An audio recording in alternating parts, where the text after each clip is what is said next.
KL Rahul और शुभमन गिल ने जिस तरह का फाइट बैक किया है, जिस तरह से 0 पर 2 आउट हो जाने के बाद ऐसा लगा इंडिया तो 30-40 पे ऑल आउट हो जाएगा भाई।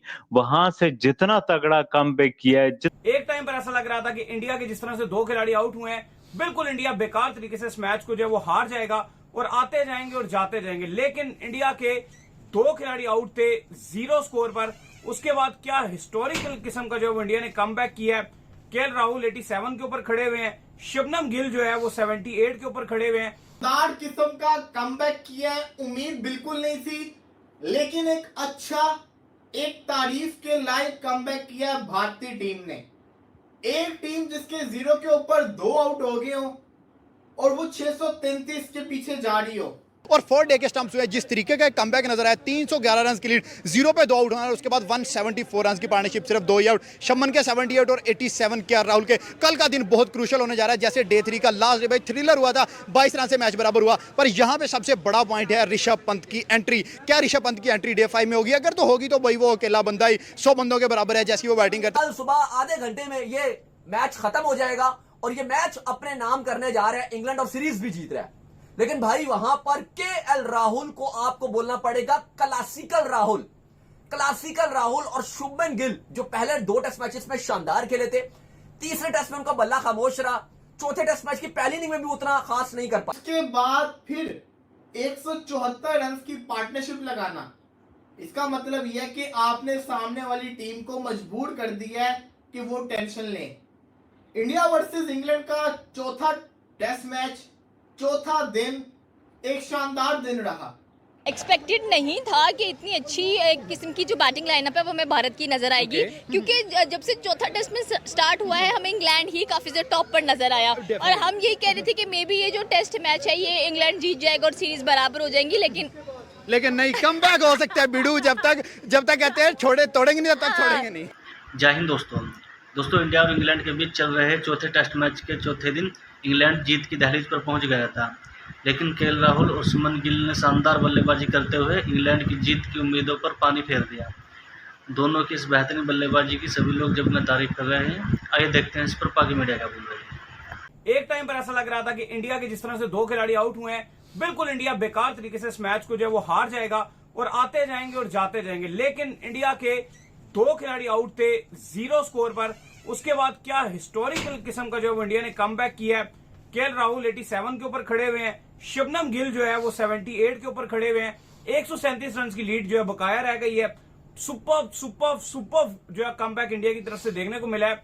कमाल करके दाऊद साहब 63 ओवर खेल गए हैं, ठीक है, पूरे दोनों ने मिलकर खेले 63 ओवर, 2 खिलाड़ी आउट है सिर्फ। भाई अनबिलीवेबल है। और मैनचेस्टर ओल्ड ट्रैफर्ड में इंडिया जो यकीनी हार सामने देख रहा था, यकीनी हार थी 0 पे 2। जायसवाल 0 पर गए, साय सुदर्शन अंडे पे गए और अब लग रहा था कि शायद एक टाइम पर ये भी वाइब्स आ रही थी कि अभी हम आपके साथ जोड़ रहे थे और ये बता रहे होते कि इंग्लैंड ने इंडिया को ट्रैश करके रख दिया और ये टेस्ट मैच या तो इंडिया हार चुका है या तो 8 खिलाड़ी आउट है। जैसा स्टार्ट था 0 पे 2, 8 खिलाड़ी आउट है। कल सुबह आधे घंटे में ये मैच खत्म हो जाएगा और ये मैच अपने नाम करने जा रहा है इंग्लैंड और सीरीज भी जीत रहा है। लेकिन भाई वहां पर केएल राहुल को आपको बोलना पड़ेगा क्लासिकल राहुल और शुभमन गिल जो पहले 2 टेस्ट मैचेस में शानदार खेले थे, तीसरे टेस्ट में उनका बल्ला खामोश रहा, चौथे टेस्ट मैच की पहली इनिंग में भी उतना खास नहीं कर पाए। और अब ये आगे था, सवाल उठ रहा था कि क्या कप्तान यहां पे बचाएगा, लेकिन भाई उसने फ्रंट से लीड किया है।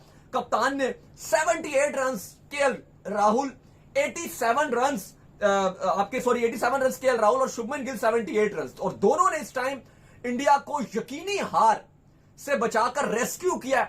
और इस टाइम सिचुएशन यह है कि इंडिया 174 पे 2 और 137 रन की लीड रह गई है। 137 रन इंडिया को उतारना है, जो नजर आ रहा है कि ये इंडिया उतारेगा। और अगर इंडिया ने इसके ऊपर ये उतारने के बाद अगर अली साहब 150 या 200 और बोर्ड पे लगा दिया, तो आप ये देखो कि अगर इंडिया 150 रन भी यहां पे पहले उतारेगा तो जाहिर है 2.5-3 घंटा इंडिया को उतारने में लगेगा। और फिर अगर इंडिया ने 140-50 और ऊपर ऐड कर दिया इंग्लैंड के लिए, तो इंग्लैंड को भी वो चेस करने में थोड़ा टाइम लगेगा, इतना आसान नहीं होगा। तो इंडिया बहुत अच्छे से बचा रहे हैं। 8 किस्म का कमबैक किया है, उम्मीद बिल्कुल नहीं थी, लेकिन एक अच्छा, एक तारीफ के लायक कमबैक किया भारतीय टीम ने। एक टीम जिसके 0 के ऊपर 2 आउट हो गए हो और वो 633 के पीछे जा रही हो, 300 प्लस की लीड को उतार रही हो, उस टीम के ऊपर प्रेशर बहुत ज्यादा होता है। और फिर आते साथ उसका ओपनर और उसका जो टीम का एक बैकबोन माना जाता है ना, वन डाउन का प्लेयर, वो आते साथ ही आउट हो जाए, और वो भी उस बॉलर के हाथों जो पूरी सीरीज के अंदर सबसे निकम्मा बॉलर है। अगर उस बॉलर के हाथों आउट हो जाए तो ये जो प्रेशर होता है ना, ये बहुत ज्यादा इंक्रीज हो जाता है। उसके बाद फिर 174 रन की पार्टनरशिप लगाना, इसका मतलब यह है कि आपने सामने वाली टीम को मजबूर कर दिया है कि वो टेंशन ले। इंडिया वर्सेस इंग्लैंड का चौथा टेस्ट मैच, चौथा दिन एक शानदार दिन रहा। आज हमने बेन स्टोक्स की शानदार बल्लेबाजी भी देखी, आज हमने इंडिया की तरफ से क्रिस वोक्स की जो शानदार बॉलिंग थी अगेंस्ट इंडिया वो भी देखी, और उसके बाद जिस तरीके से भारत ने कमबैक किया है वो भी देखा। कप्तान शुभमन गिल को बहुत सारी मुश्किलात का सामना था। कप्तान शुभमन गिल के ऊपर प्रेशर बहुत ज्यादा था कि आखिर मैं करूं तो करूं क्या। रन तो पहले 2 मैचेस में इतने मारे जितने कोई मार नहीं सकता, लेकिन उसके बाद एकदम से परफॉर्मेंस डाउन हो गई।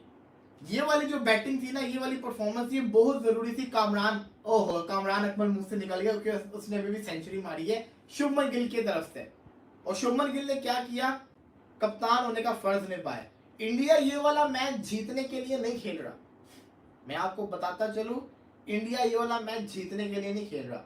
इंडिया के लिए ये मैच जीत के इक्वल तभी होगा जब इंडिया इसको ड्रॉ कर देगी। इंडिया ने 174 तो कर ली है, पीछे 150 प्लस रन रह गए हैं। शुभमन गिल, जिस पर हम कल ही बात कर रहे थे कि भाई वो इस सीरीज के स्टार्टिंग मैचेस में उसने बहुत अच्छा किया, बट लॉर्ड्स टेस्ट में उसकी कोई फॉर्म अच्छी नहीं है, वो रिस्पॉन्सिबिलिटी नहीं दिखा रहा। बाकी भी इंडियन बैटिंग की तरफ से कोई रिस्पॉन्सिबिलिटी नहीं दिखाई जा रही। तो जब जरूरत थी, व्हेन इट मैटर्स, तो भाई टीम इंडिया ने जिस तरह की रिस्पॉन्सिबिलिटी दिखाई है, टीम इंडिया से ज्यादा आप बोलो जाए केएल राहुल और शुभमन गिल ने जिस तरह का फाइट बैक किया है, जिस तरह से 0 पर 2 आउट हो जाने के बाद ऐसा लगा इंडिया तो 30-40 पे ऑल आउट हो जाएगा। भाई वहां से जितना तगड़ा कमबैक किया है, जितने जबरदस्त से खेल रहे हैं, जिस तरह से इस मैच में इन्होंने जान डाली है, तो भाई कमाल हो गया। और 4 डे के स्टंप्स हुए, जिस तरीके का कमबैक नजर आया, 311 रन की लीड, 0 पे 2 आउट होना, उसके बाद 174 रन की पार्टनरशिप, सिर्फ 2 ही आउट। शमन के 78 और 87 के राहुल के। कल का दिन बहुत क्रूशियल होने जा रहा है। जैसे डे 3 का लास्ट डे थ्रिलर हुआ था, 22 रन से मैच बराबर हुआ, पर यहां पे सबसे बड़ा पॉइंट है ऋषभ पंत की एंट्री। क्या ऋषभ पंत की एंट्री डे 5 में होगी? अगर तो होगी तो भाई वो अकेला बंदा ही 100 बंदों के बराबर है। जैसी वो बैटिंग करता है, जैसी सीरीज में स्पेशली बैटिंग करा है, जैसी लास्ट इनिंग में भाई एक पांव पे इंजर्ड होने के बावजूद उसने 54 रन किए। तो अगर तो ऋषभ पंत की एंट्री होती है भाई, फिर तो इंग्लैंड के यहाँ से मैच गया डेफिनेटली, फिर या इंडिया विनर होगा या फिर मैच ड्रॉ की तरफ जाएगा। लेकिन अगर ऋषभ की एंट्री नहीं होती तो क्या के राहुल, क्या ऋषभ पंत, क्या के राहुल, क्या शुभमन गिल या पीछे शार्दुल ठाकुर मैच को बचाएंगे? और स्पेशली पाकिस्तानी पब्लिक से पूछेंगे कि कल के दिन में भाई रिजल्ट सारे ओपन है, इंग्लैंड जीत सकता है, इंडिया जीत सकता है और इंडिया ड्रॉ की तरफ भी जा सकता है। और अगर इंडिया यहां से ड्रॉ करता है तो दैट मींस के सीरीज ओपन है, इंडिया ये मैच ऑलमोस्ट जीता है या जीतने के बराबर खुशी होगी। पाकिस्तानी पब्लिक से पूछते हैं और देखते हैं कल के दिन में कौन सा बैट्समैन दोबारा डोमिनेट करने जा रहा है। सबसे पहले तो आई थिंक कि आज जो बैटिंग लाइनअप था काफी थ्रिलिंग नजर आई है हम लोगों को। एक्सपेक्टेड नहीं था कि इतनी अच्छी एक किस्म की जो बैटिंग लाइनअप है वो हमें भारत की नजर आएगी, क्योंकि जब से चौथा टेस्ट में स्टार्ट हुआ है हमें इंग्लैंड ही काफी ज्यादा टॉप पर नजर आया, और हम यही कह रहे थे कि मे बी ये जो टेस्ट मैच है ये इंग्लैंड जीत जाएगा और सीरीज बराबर हो जाएंगी, लेकिन नहीं, कमबैक हो सकता है बिडू। जब तक कहते हैं तोड़ेंगे नहीं, तब तक छोड़ेंगे नहीं। एग्जैक्टली तो कमबैक बहुत अच्छा किया है कह लेंगे इंडिया ने। आपने बॉलिंग लाइनअप की बात की, गौतम की बात की, तो उसको तो डेफिनेटली उसको क्रिटिसाइज किया जाए, बहुत ज़्यादा किया जाए, क्योंकि आई थिंक सो कि बुमराह आप इतने कैपेबल नहीं है कि आप उनको टेस्ट खिलाएं। बुमराह इंजर्ड नजर आ रहे हैं, उसकी जगह पर कोई और बॉलर आपको लेकर आना पड़ेगा। इसको ओडीआई और T20 के लिए आप इस्तेमाल करें, आपके पास एक अच्छा एसेट अवेलेबल है। 137 की लीड बाकी है इंडिया के ऊपर एंड आई होप सो कि जो ये दो बैट्समैन खड़े हैं, one is the captain Shubman Gill and the other one is KL Rahul, दोनों बहुत कमाल के हैं, well settled right now, well settled, बहुत अच्छी पार्टनरशिप इनकी चल रही है। अगर कल का दिन ये दोनों बैट्समैन निकाल लेते हैं अच्छा खासा 137 की लीड है। अगर लीड ये प्लेयर भी उतारते हैं तो पीछे ऋषभ है, पीछे भी शार्दुल ठाकुर है, पीछे बहुत बैट्समैन है, आप ये नहीं कह सकते कि बैट्समैन नहीं है, but the point is that कि प्रेशर अच्छा हैंडल करने वाला कौन अवेलेबल है आपके पास? ऋषभ पंत, ठीक है, ऋषभ पंत आपके पास है, नो डाउट बहुत अच्छा वो खेलता है। एक्सपेक्टेशंस थी कि आज भी जयसवाल कुछ ना कुछ करके जाएंगे, बट नहीं करके गए, सही से दर्शन गोल्डन डक पर आउट होते हुए हमें दिखाई देते, थोड़ा और प्रेशर आ गया था क्योंकि नेक्स्ट विकेट गिरती तो इंडिया टोटली गया था। तो दोस्तों देखा आपने केएल राहुल और शुभमन गिल ने किस तरह से इंग्लैंड बॉलिंग की धज्जियां उड़ा दी और हारते हुए मैच में पकड़ बना ली।